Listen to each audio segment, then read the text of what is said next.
হরিয়াপুর গ্রামের এক কোণে রঘুবীর লোহার একটি ছোট্ট ঘর ছিল।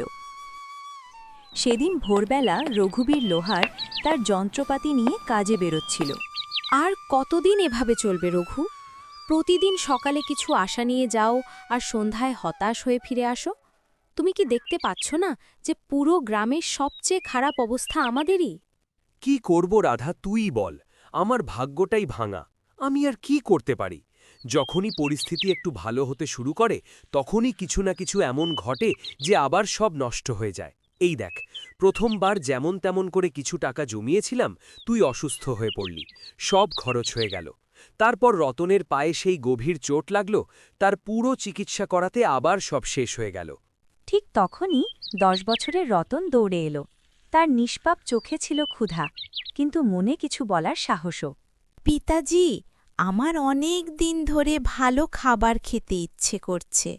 আমাদের বাড়িতে অন্যদের মতো ভালো খাবার কেন রান্না হয় না? তুই চিন্তা করিস না বাবা, আমাদের দিনও অবশ্যই বদলাবে। এমন একটা সময় আসবে যখন আমরা অন্যদের থেকেও ভালো ভালো রান্না করব। তারপর তোর যা ইচ্ছে হবে তাই খেতে পারবি। কিন্তু পিতাজি, একটা কথা বলি, যখন পাশের বাড়ির তাই আম্মার বাড়ি থেকে খাবারের গন্ধ আসে, আমি তো টানেই চলে যাই। একদিন গিয়েছিলাম, কিন্তু তারা আমাকে দেখেই খাবার লুকিয়ে ফেলল আর বলল, এখানে আসিস না, চলে যা। তাই আমি ফিরে এলাম। রাধার চোখ দিয়ে জল গড়িয়ে পড়তে লাগল। তার মন যেন কেউ চেপে ধরেছে। রঘুবীর কিছু বলল না, চুপচাপ নিজের যন্ত্রপাতি তুলে নিয়ে লোহার দোকানের দিকে চলে গেল। রঘুবীরের লোহার দোকানটি গ্রামের চৌরাস্তায় ছিল। সেদিন সে ভাতটি জ্বালিয়ে হাতুড়ি তুলতেই মনে হল তার হাতে আর আগের মতো শক্তি নেই। তার হাতের আঘাতগুলো যেন ক্লান্ত হয়ে পড়েছে। হে ভগবান, আর কত পরীক্ষা নেবে? আজ একটা গ্রাহকও এলো না, আর ঘরের অবস্থা ভালো না।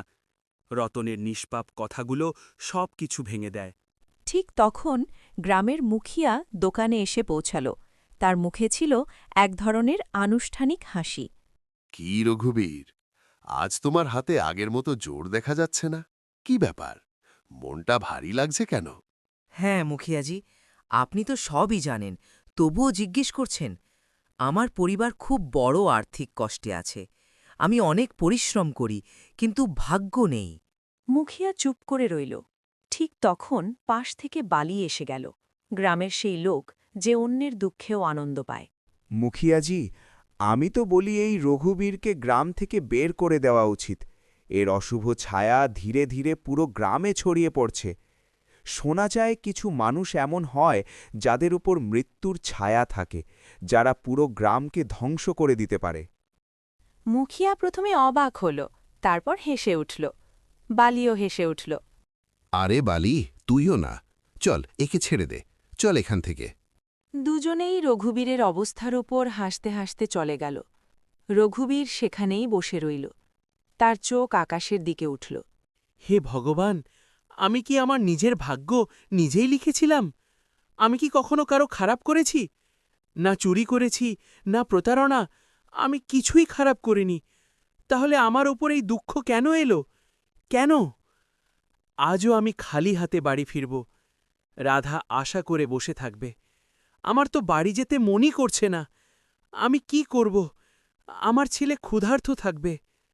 সন্ধ্যায় রঘুবীর ক্লান্ত হয়ে নিজের বাড়িতে পৌঁছাল। তার মুখটা ছিল খুবই বিষণ্ণ। যেই সে বাড়িতে ঢুকল, রাধা তাকে দেখে ফেলল। আরে, কি হয়েছে রঘু? আজ তোমার মুখটা এত বিষণ্ণ কেন? কিছু তো বলো। রঘুবীরের চোখ ভরে উঠল। সে ধীরে ধীরে রাধার দিকে তাকাল। এখন তো পুরো গ্রামের লোকজনও আমার খারাপ ভাগ্য নিয়ে হাসাহাসি করতে শুরু করেছে। রাধা, আর কি বলবো, আজ তো দোকানে একজন গ্রাহকও আসেনি। আর উপরে থেকে মুখিয়া আর বালি, তারা দুজনেই আমার ভাগ্য নিয়ে হাসতে হাসতে চলে গেল। আমি তোমাদের জন্য খাওয়ার কিছুই আনতে পারিনি। রাধা চুপ করে গেল। তার চোখেও জল চলে এলো। সকালে যখন তুমি দোকানে যাচ্ছিলে, তখন আমিও তোমাকে বলছিলাম, এতে আমারও ভুল আছে। আমি কখনো তোমার কষ্টটা পুরোপুরি বুঝতে পারিনি। চিন্তা করো না, ভগবান সব ঠিক করে দেবেন। রঘুবীর কিছু বলল না। সে চুপচাপ খাটিয়ায় শুয়ে পড়ল। তার হাত কাঁপছিল, কিন্তু মুখ থেকে কোনো শব্দ বের হল না